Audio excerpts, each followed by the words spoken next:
Tu te dis, mais qu'est-ce qu'il fout dans cette tenue, ce Golemont? Ça commence bien. Je viens juste d'aller courir. Oui, parce que je cours maintenant, c'est affligeant, je sais, mais j'ai pas le choix. Tu sais, sur cette chaîne, on parle d'optimisation hormonale pour les petits vieux. Et ben, je suis un petit vieux, je commence à être un petit vieux, donc je peux plus faire autant de musculation qu'avant, autant de power qu'avant. Donc je suis obligé de changer mes manières de m'entraîner, et ça fait un petit moment maintenant que je cours de temps en temps. Alors je te rassure, je fais du fractionné, je commence pas à courir des semi-marathons, c'est hors de question, c'est déjà bien assez compliqué comme ça de courir pour moi, mais bref. Du coup, j'ai fait ma petite course ce matin et je me suis dit, bon, allez, il faut que je tourne, il faut que je fasse ça. Cette vidéo, elle est prête depuis un moment. On va parler du Shilajit. Tu as vu sur la miniature dans le titre. On va parler donc de ce produit qu'on entend un petit peu revenir un peu partout. On a Andrew Huberman qu'on a parlé, Derek de More Plate, More Dates, Joe Rogan dans des podcasts, etc. Et si ces gens-là en parlent, notamment Huberman qui est dans la neuroscience, l'énergie cellulaire, Derek qui fait un petit peu tout ce qui est hormones, 2-3 train horror story, et ben ce truc chelou qui ressemble à du goudron revient sans arrêt quand on parle d'optimisation naturelle chez les hommes. Alors la question elle est simple, c'est une question que tu te poses forcément, est-ce que c'est juste une mode du biohacking ou est-ce qu'il y a vraiment quelque chose derrière? Donc on va essayer de répondre à cette question aujourd'hui. Installe-toi tranquillement, prends ton petit repas, ton petit shaker, et on va voir ça tout de suite. Le silagite, c'est une substance naturelle qui est issue de la décomposition lente de plantes dans les montagnes de l'Himalaya. Ça peut ressembler aussi un petit peu à l'ashwagandha, c'est connu dans la médecine ayurvédique et c'est utilisé donc depuis des siècles. Mais ce qui nous intéresse aujourd'hui, c'est ce que dit la science moderne à son sujet. Le silagite serait riche en acide fulvique, en minéraux ionisés et en composés humiques. Si tu as un petit peu de connaissances à ce niveau-là, tu sais que c'est hyper intéressant pour la testostérone et c'est pour ça qu'on en parle aujourd'hui. Andrew Huberman en a parlé, il explique une chose qui est clé, l'énergie, la récupération, la clarté mentale, ça commence au niveau des mitochondries.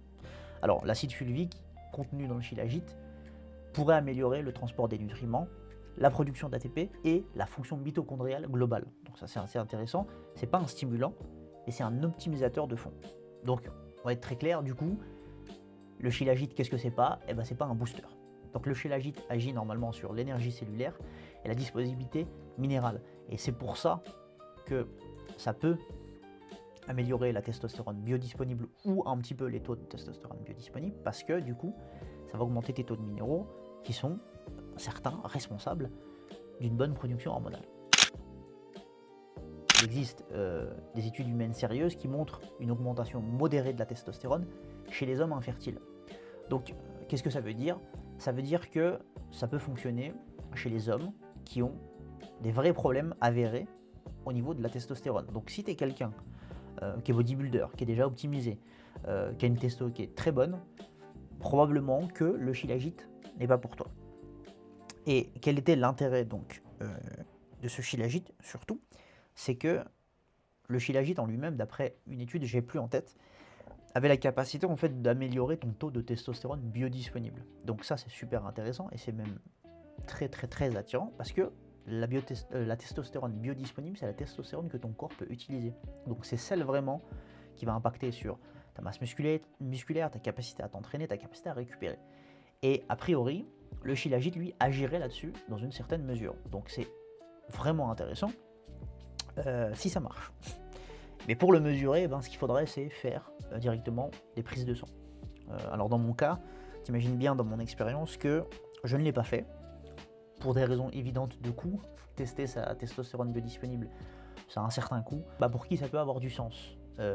Évidemment les hommes de plus de 30 ans, les hommes sportifs, les hommes éventuellement stressés qui recherchent une petite optimisation naturelle. Ça peut être une option à considérer quand vous êtes réticent à l'utilisation par exemple de peptides, à l'utilisation de TRT, etc. Ça peut être tout un tas d'alternatives dans le même cadre que l'ashwagandha, donc tout ce qui est ayurvédique, d'utiliser ce genre de produit pour tester, voir si vous pouvez en tirer un certain bénéfice. Voilà. Pour ces profils-là, c'est très intéressant. Ça peut être aussi utilisé en soutien pendant des périodes de PCT. Si vous avez utilisé certains produits qui sont suppressifs ou pour éviter un maximum de suppression, vous pouvez utiliser par exemple l'ashwagandha, le zinc, le shilajit et d'autres vitamines et minéraux que vous pouvez utiliser pendant l'utilisation de ce genre de produit pour réduire les effets suppressifs.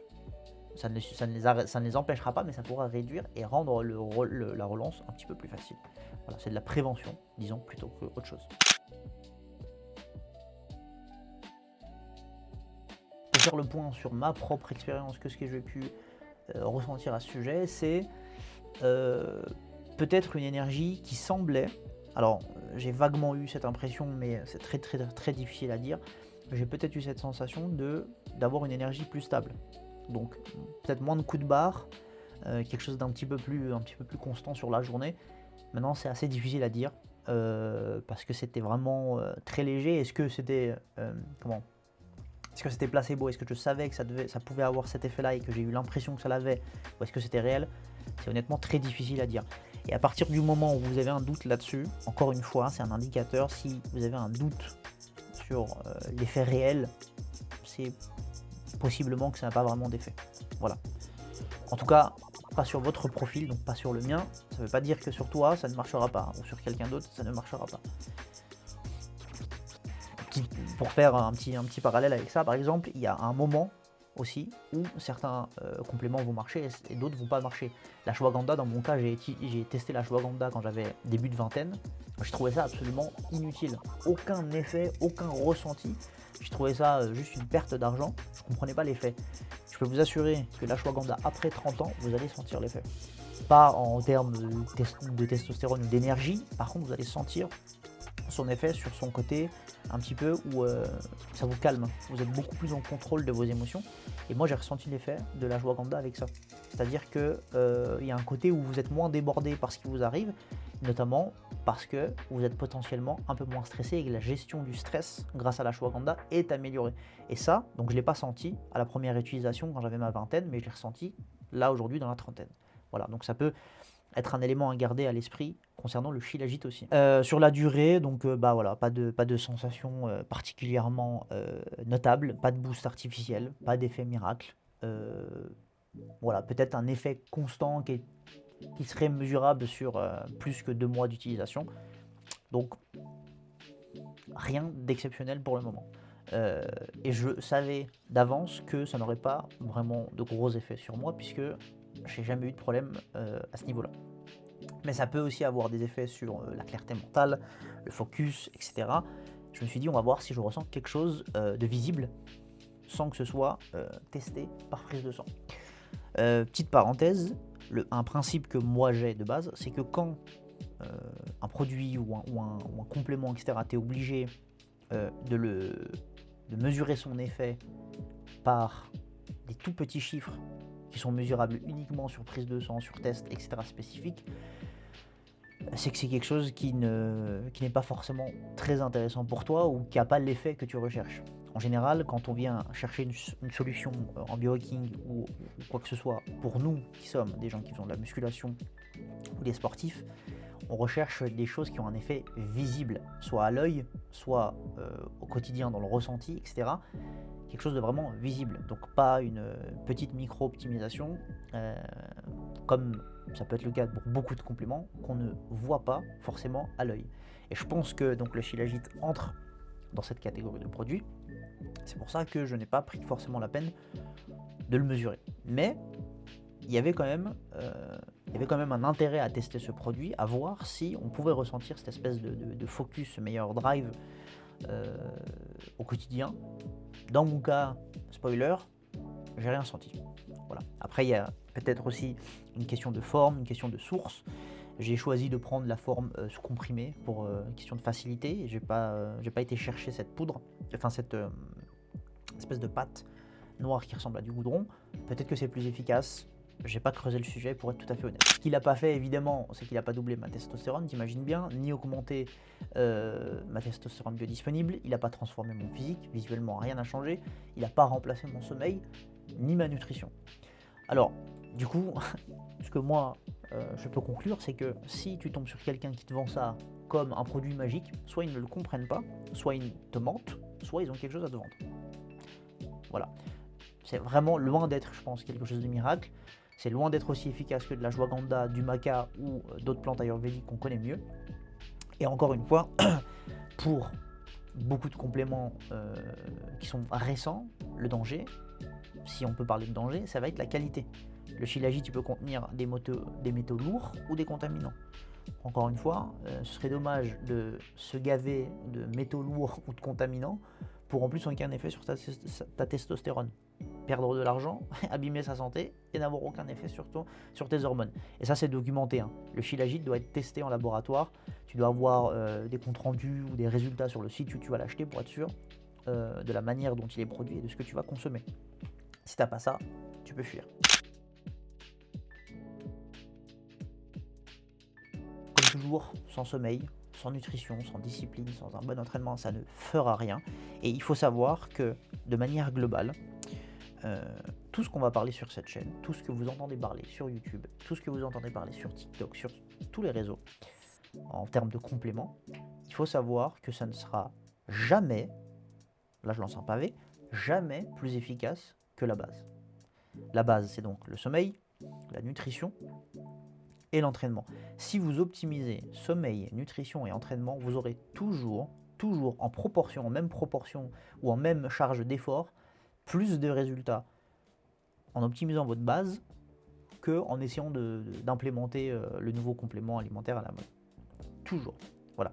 Et puis, dans le cas où vous avez optimisé cette base, les petits suppléments comme ça, en général, ne feront pas forcément un énorme effet. Dans mon cas, par exemple, naturellement, j'ai pris plus de 20 kg. Même si ça ne se voit pas beaucoup. J'ai commencé, je faisais 65 kg en musculation, je suis monté au plus haut à 87 kg. J'ai eu ces résultats pas avec des stacks de compléments alimentaires exceptionnels, j'ai eu ces résultats en mangeant comme un goret, que des aliments clean, en les timant, en choisissant l'endroit où je les mangeais, en choisissant quel type de nutriments je plaçais dans tel moment de la journée, et en traquant absolument avec une rigueur chirurgicale mes entraînements, que ce soit ma récupération, mes progressions, mes cycles de travail, mes cycles de récupération. C'est comme ça que j'ai eu les meilleurs résultats. C'est pas avec des compléments alimentaires. Là où j'ai le plus progressé, c'est des moments où je ne prenais même pas de compléments alimentaires, juste je mangeais en quantité. Donc voilà, sachez que le résultat est souvent, enfin la solution est souvent très loin d'être un complément alimentaire ou un produit miracle que vous allez trouver sur internet. Est-ce que c'est un produit magique? Évidemment non. Est-ce que c'est inutile? Je pense que c'est difficile de dire que c'est inutile. Ça a peut-être des effets intéressants à un certain âge et surtout sur une certaine durée. Par exemple, l'expérimenter sur 6-8 mois en prenant des notes sur ce qu'on ressent, sur la différence qu'on a pu constater sur notre productivité, etc., notre focus sur les 6 mois qui précédaient. Là, ça peut être peut-être intéressant, mais c'est très infime. Je pense que ça ne se destine pas à tout le monde. Donc si quelqu'un te dit encore que le shilajit va te transformer en demi-dieu hormonal, tu peux changer tout de suite de chaîne et tout de suite de coach. C'est probablement pas la bonne personne pour toi. Voilà, j'espère que ça t'a plu. Je m'appelle Sero, comme d'habitude. Tu peux me suivre sur Instagram, me poser tes questions, t'abonner à cette chaîne. Il y aura plein d'autres vidéos du même sujet. N'hésite pas aussi à me mettre des idées de vidéos ou de thèmes que tu voudrais qu'aborde, de trucs que tu as vus sur internet, ou même m'envoyer des vidéos que tu as vues où tu te dis mais c'est quoi ça, où tu te poses des questions. Et je prendrai le temps d'y répondre avec plaisir. En attendant, garde la pêche, contrôle tes hormones et je te dis à la prochaine. Ciao.